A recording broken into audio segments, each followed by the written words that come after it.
علیکم ویورز، آپ دیکھ رہے ہیں اسلامک ٹرینڈ۔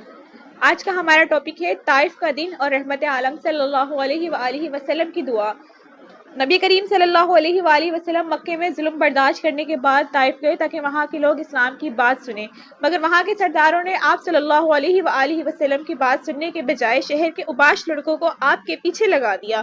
انہوں نے پتھر مارنے شروع کیے، آپ کے قدم زخمی ہو گئے، جوتے خون سے بھر گئے اور آپ ایک باغ میں پناہ لینے پر مجبور ہو گئے۔ اسی وقت جبرائیل علیہ السلام آئے اور کہا، یا رسول اللہ، اگر آپ حکم دیں تو میں یہ پورا شہر دو پہاڑوں کے درمیان پیس دوں۔ لیکن رحمت عالم صلی اللہ علیہ وآلہ وسلم نے سر اٹھایا اور فرمایا، نہیں، میں چاہتا ہوں کہ ان کی نسل سے وہ لوگ پیدا ہوں جو ایک اللہ کی عبادت کریں۔